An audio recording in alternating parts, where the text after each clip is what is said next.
it's a momentous moment that entire country is celebrating. How are you celebrating? Look, I'm celebrating with, like with every other Indian who's celebrating. I'm also celebrating. It's an absolutely milestone event in our lives. It's a date that none of us will ever forget. 23 August 2023 is a date that will be engraved in all our lives forever. It is a day that India reached the moon, and it is a day that India made history by landing on the south pole of the moon. It's a day for every Indian to feel very, very proud about where we are as a nation, about the capabilities that our ISRO scientists have demonstrated to the world, and that it is now for us to only go forward and onwards.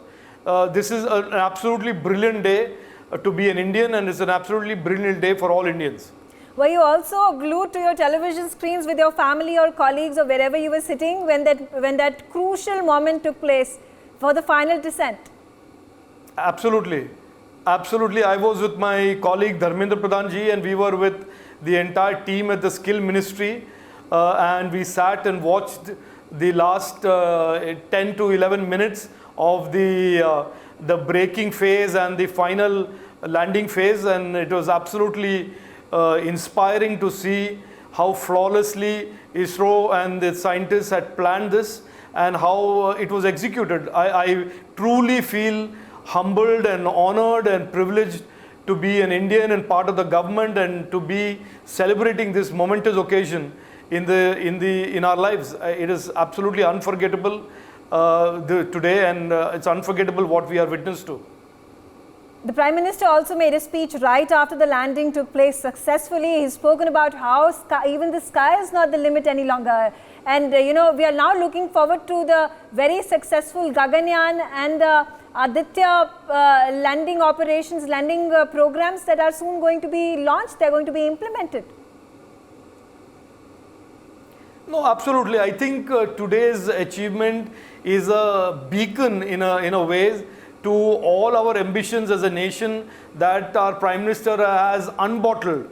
He has over the last 4 to 5 years, and in particular over the last 9 years of his government, really reset our ambitions as a nation, reset the ambitions of everybody in the technology and science ecosystem.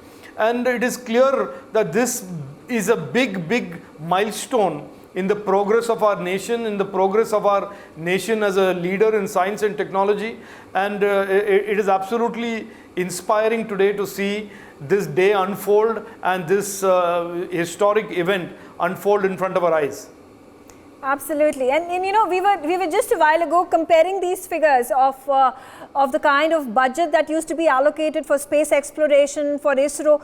It has obviously surmounted from 2014. So has this been a conscious decision of the government to then push forth for space exploration and give the impetus to our scientists to achieve these kind of feats? Look, when Honorable Prime Minister Narendra Modi ji launched Atmanirbhar Bharat as a mission and talked about Atmanirbharta, many in the opposition mocked him, saying that this is all, something that is not going to ever happen.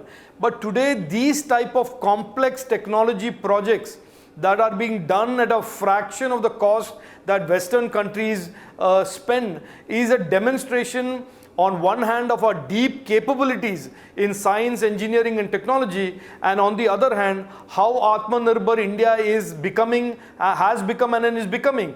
So it is really a culmination of many years of visionary planning, of a clear strategic clarity in terms of our Prime Minister having a vision of where he wants our country to go, what kind of capabilities he wants our country to develop. And today we have this as a result of many years of hard work by the Honorable Prime Minister and the scientists at ISRO. So congratulations to all of them at ISRO.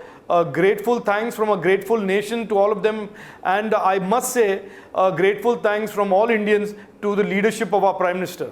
Absolutely. So also, if we take a look back at a number of these international awards and perhaps even take a look at what the Nobel Prize actually means for the world.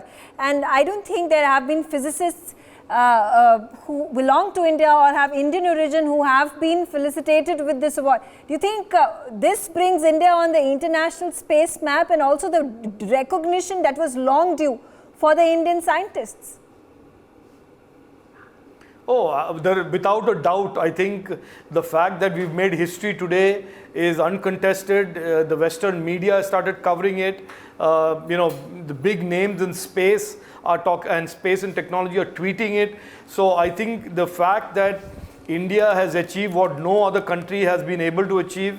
India has done this journey to the moon, successful journey and landing on the moon in the context of countries like Russia failing just a few days ago.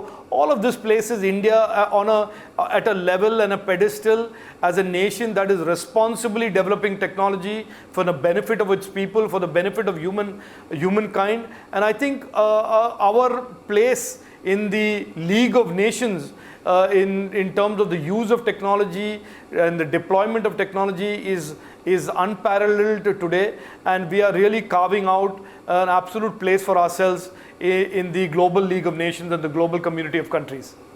Thank you, Dr. Rajeev Chandrasekhar, for joining us on the telecast and sharing your views.